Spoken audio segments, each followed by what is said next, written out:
In 1842, Britain was building factories, railways, ironworks, and an empire increasingly powered by coal.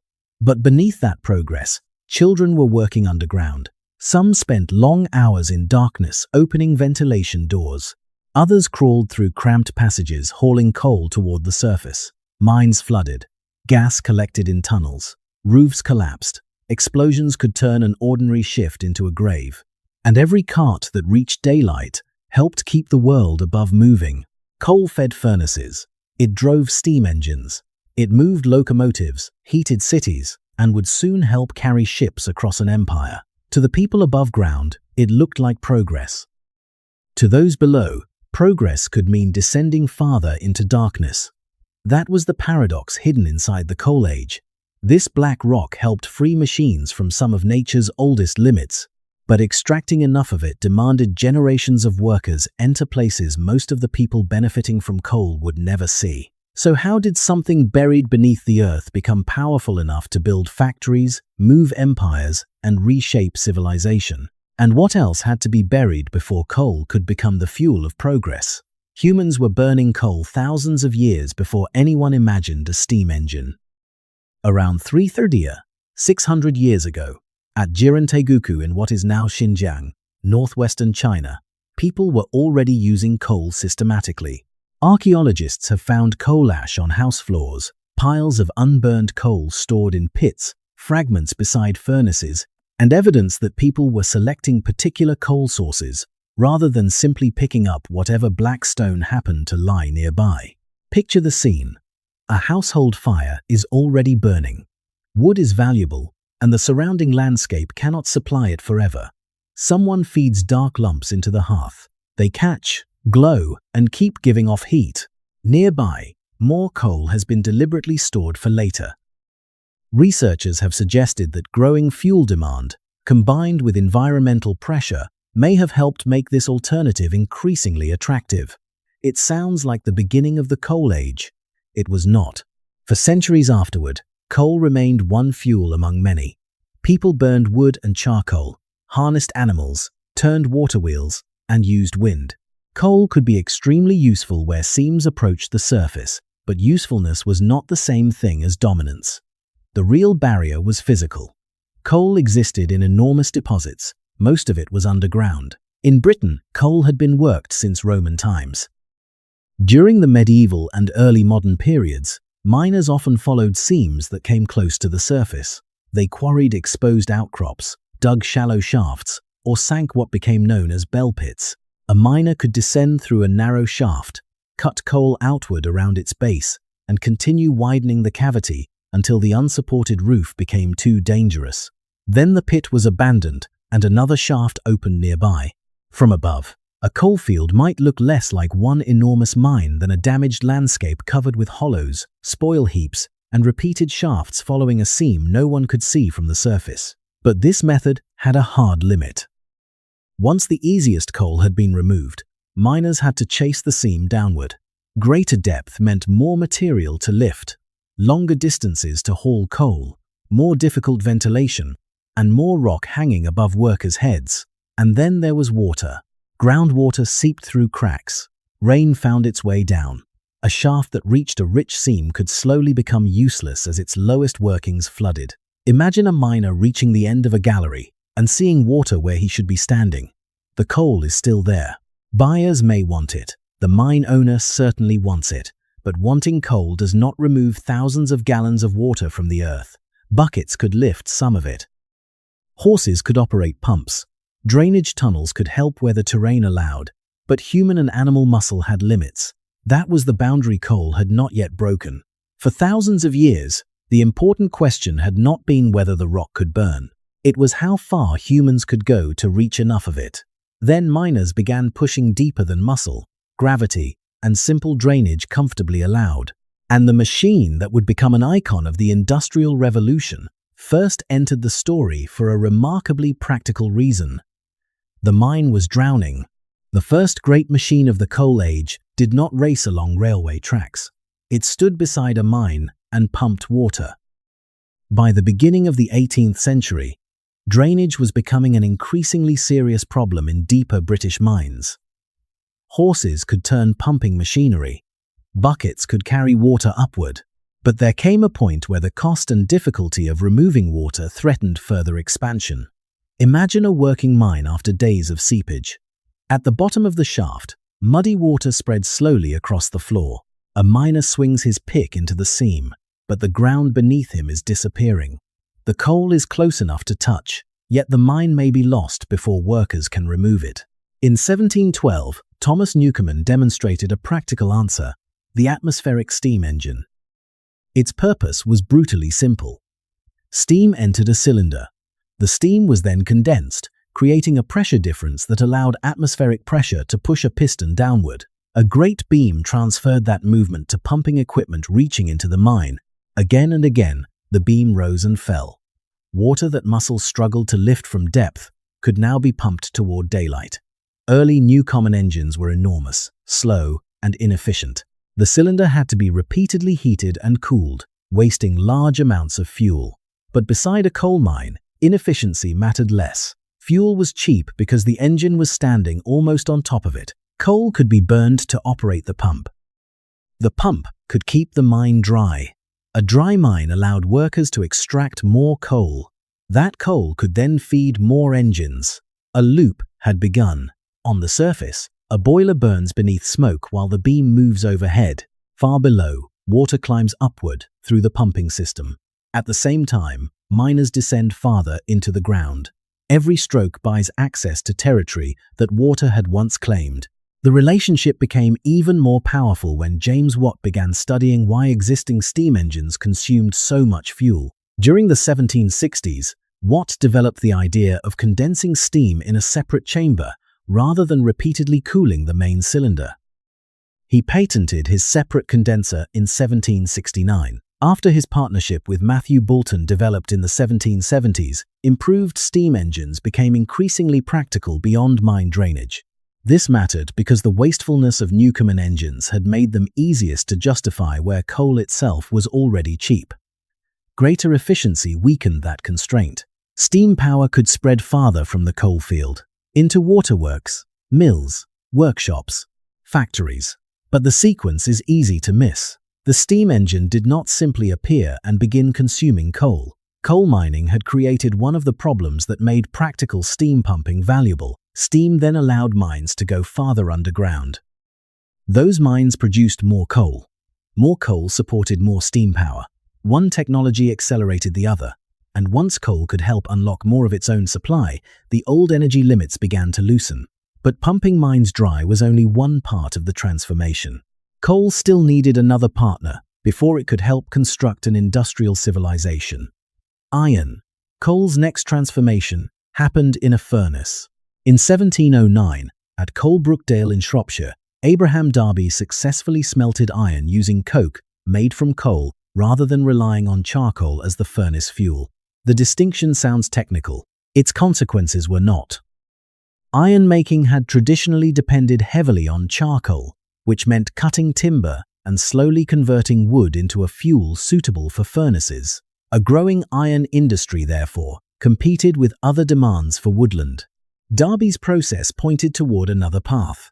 Take coal, heat it with limited air, drive away much of its volatile material.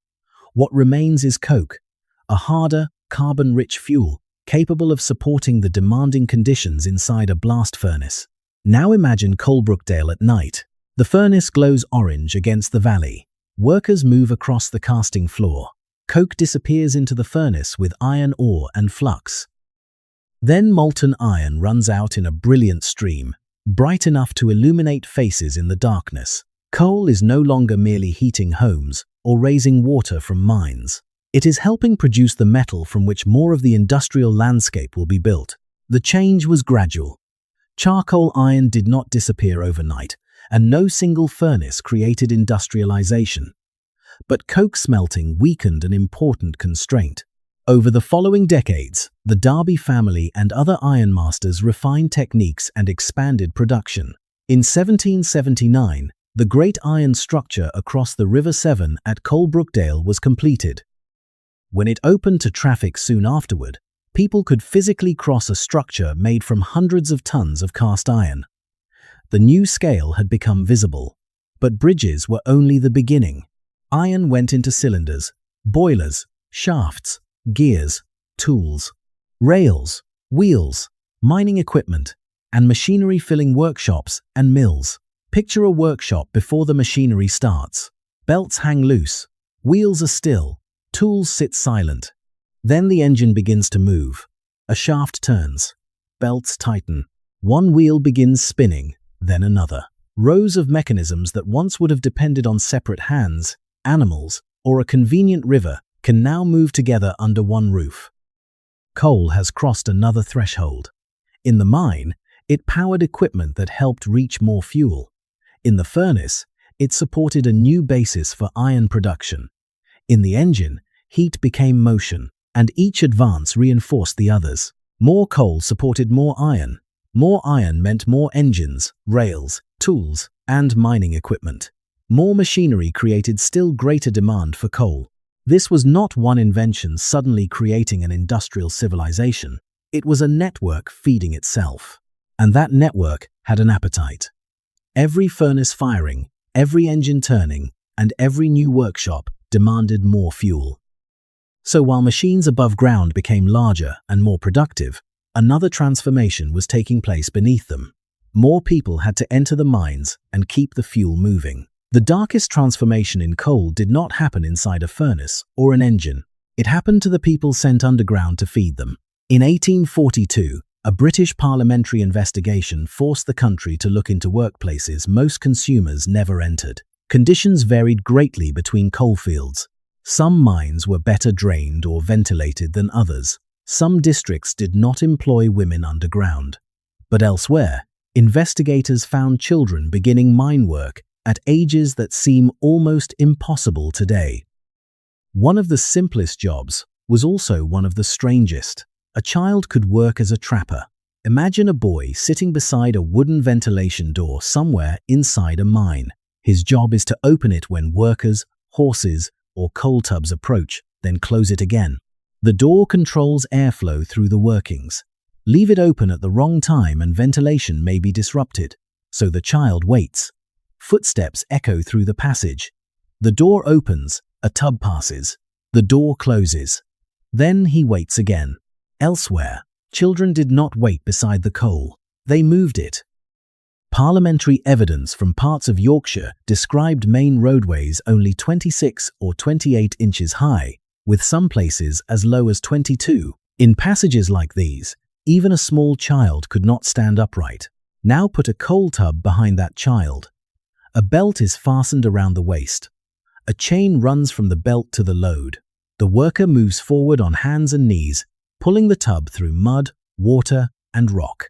There is no need to call that job primitive. The posture explains it. Hands on the ground, back beneath the roof.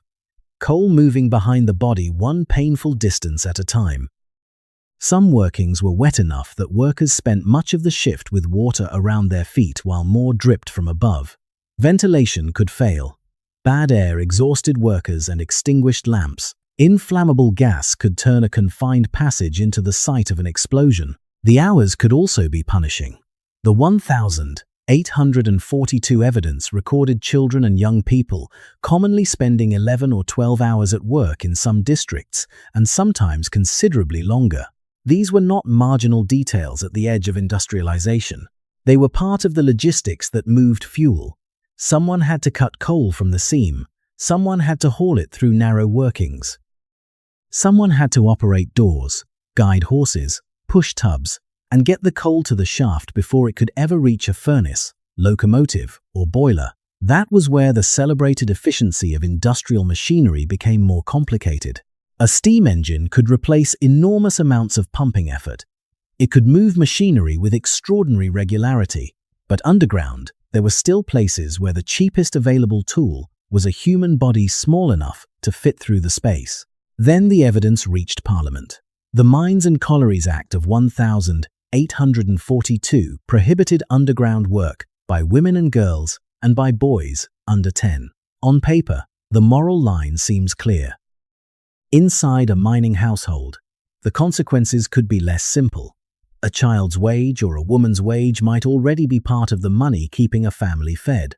During debates over reform, opponents warned that removing young workers from the pits could strip income from poor households and push families toward dependence on relief. That argument did not make the conditions acceptable. It revealed how deeply mining had entered family survival. The economy had created a brutal choice: dangerous work below ground or less money above it, and legislation did not make mining safe overnight. Inspection, ventilation, hours, machinery, and accident prevention would remain subjects of reform for decades. But 1842 changed something important. Industrial Britain could no longer be viewed only through chimneys, iron bridges, locomotives, and machines. The country had been forced to look beneath them. Every ton of coal reaching the surface had a human geography attached to it: a seam, a passage, a shift, a family, a body doing the work required to keep fuel moving. And soon, coal would carry that relationship far beyond the factory, onto the ocean. Steam made the British Empire less dependent on the wind. It did not make it independent. A sailing warship could cross an ocean as long as weather, crew, provisions, and hull allowed. A steam-powered vessel carried something different: an engine that could create motion more predictably, and fuel that disappeared with every mile. That changed the geography of naval power. Imagine a British warship approaching an overseas station late in the 19th century. Its guns are intact, its engines are sound, its crew is ready. Yet before it can continue, another operation begins. Coal comes aboard. Men move fuel from shore, depot, hulk, or collier toward the ship. Coal heavers load it. Sailors and stokers move it into bunkers. Black dust spreads over decks, clothes, and skin. The sophisticated machinery below decks depends on exhausting physical labor above it. A steam fleet could move through calm seas or against unfavorable winds in ways a sailing fleet could not. But every mile reduced the coal remaining in its bunkers. Sooner or later, the ship had to meet another pile of fuel. For the Royal Navy, logistics became strategy. Maintaining a steam-powered fleet across enormous distances required coaling stations, depots, contractors, supply vessels, storage facilities, and reliable access to suitable coal. A fleet could be powerful only if the next supply existed where it was needed. Now imagine an imperial map. At first, the colored territories dominate the page. Erase them. Instead, mark the places where steamships could reliably refuel. Ports appear: storage yards, coal hulks, dock workers, contractors, supply routes crossing seas. The empire begins to look different. The battleship may be the object appearing in paintings, but before that ship could project power, somebody had to put fuel inside it. Steam propulsion had reduced one dependence and created another. Less dependence on wind, more dependence on logistics. Coal had to be mined somewhere, carried to a railway or port, transported across long distances, unloaded, stored, protected, then loaded again. A naval order issued by an admiral might look like an expression of pure authority. In reality, it depended on miners, merchants, dock workers, coal heavers, stokers, ships, ports, and tons of fuel already waiting somewhere ahead. And that dependency produced another consequence. If factories, railways, homes, ironworks, and fleets all required coal, then the people digging it were not merely workers at the lowest end of an industrial hierarchy. They were positioned at a choke point. Coal made miners vulnerable. It also made them difficult to ignore. By the early 20th century, Britain had built entire towns around pits. A colliery could provide work for fathers, sons, brothers, and neighbors. Shops depended on mining wages. Railways carried the output away. Housing, unions, clubs, local politics, and family life could all grow around the rhythm of the mine. That concentration created something mine owners had not intended: leverage. A miner alone could be replaced. A coalfield refusing to work was something else. In 1926, that contradiction erupted into one of the largest industrial confrontations in British history. The coal industry was under severe economic pressure. Mine owners sought lower labor costs, including wage reductions and longer hours. Around 1 million miners were locked out after refusing the proposed terms. On May 3, the Trades Union Congress called a general strike in support of them. Now picture a pithead on an ordinary morning. Men arrive before daylight. Lamps are checked. Cages descend. Coal begins moving upward. Wagons fill. Trains leave. Then remove the men. The cage remains at the surface. The tubs stop. The railway sidings are still. Nothing has been destroyed. But the fuel other industries expect is no longer moving. That was the strange power coal had given its workers. Miners had spent generations at the dangerous end of the energy economy. Yet the more essential their product became, the more disruptive their absence could become. Workers in other industries joined the general strike. For 9 days, the conflict became a national crisis. But indispensability was not the same as invincibility. The general strike was called off. The miners continued their struggle for months, increasingly isolated, before many returned under conditions they had fought to resist. Their leverage was real, so were the resources available to mine owners and the state. Coal gave miners political weight without removing their economic vulnerability. 2 decades later, Britain tried another answer to the problem of who should control such an essential industry. After the Second World War, coal remained vital national infrastructure. The Labour government brought the mines into public ownership. On the 1st of January 1947, control of the industry formally passed to the National Coal Board.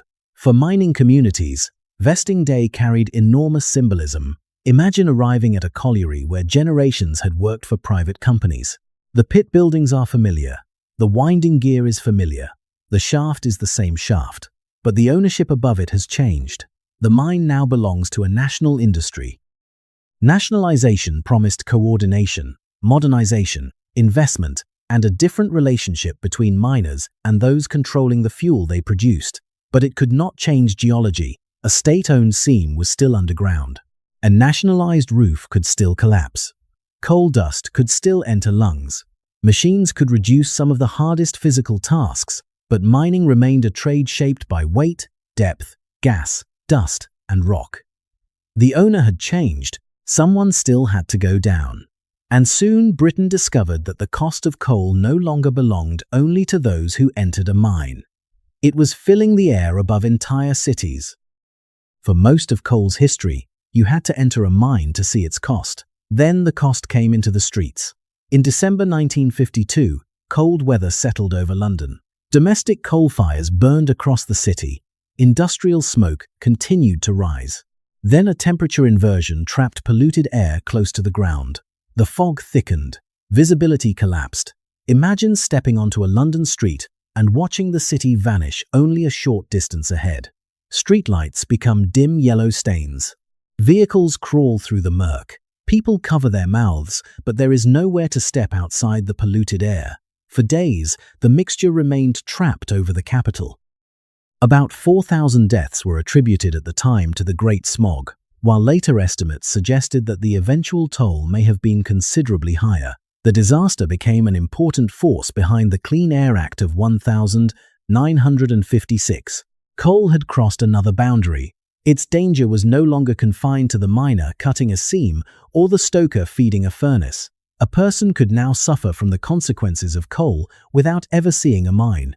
At the same time, the industry that had built entire communities was beginning a long contraction. Pit closures did not suddenly begin in the 1980s.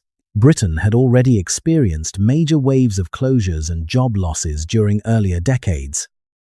But the confrontation of 1984 and 1985 turned the future of coal mining communities into one of the country's defining political and social battles. Picture a colliery after closure. The headgear still stands. Rows of houses remain. The pub still carries photographs of miners on its walls. But the morning shift no longer gathers at the gate.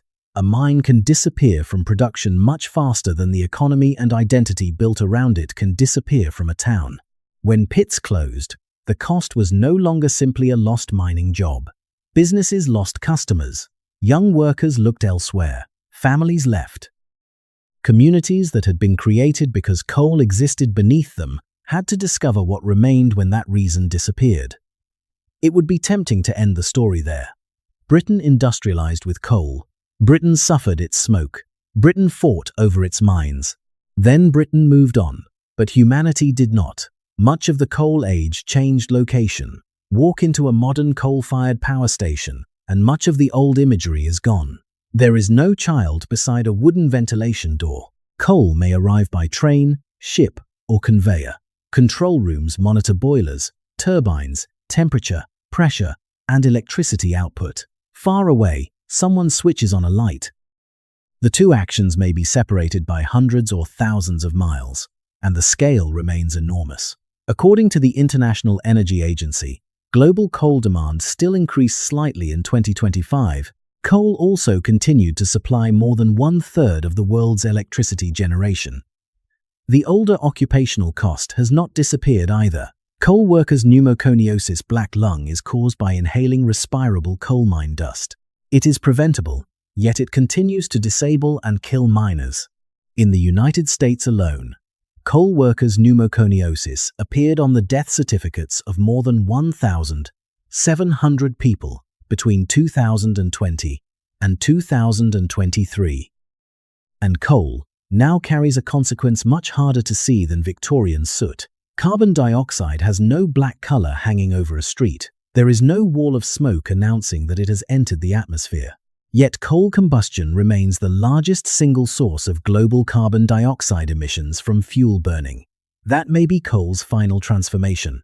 Once, its cost could be seen on a miner's clothes, then on the walls and lungs of industrial cities. Now, some of its largest consequences are measured in an atmosphere no individual consumer can watch changing.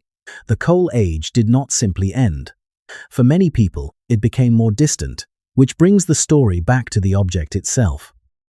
Hold a piece of coal in your hand, and it does not look powerful. It is small enough to close your fingers around. Black, rough, easily broken. Nothing about it explains the world humans built around it. But now, it is harder to see only a rock. Inside it is a flooded mine, and a beam engine rising and falling above the shaft. A furnace glowing against the night, molten iron running across a casting floor, a child waiting beside a wooden door where daylight never reaches, a warship sitting motionless while men shovel fuel into its bunkers, a silent pithead during a strike, a colliery gate that never opens again. And somewhere much farther away, a power station sending electricity toward people who may never know where its fuel began. Coal gave humans extraordinary leverage over energy. It helped machines exceed muscle. It helped factories loosen their dependence on rivers and wind. It helped ships move according to engines as well as weather. It helped cities, industries, and states operate at scales earlier societies could barely sustain. But coal never made those choices by itself. A rock did not send children underground. A rock did not decide how much danger a worker should accept for a wage. It did not build an empire. It did not break a strike. It did not close a mining town.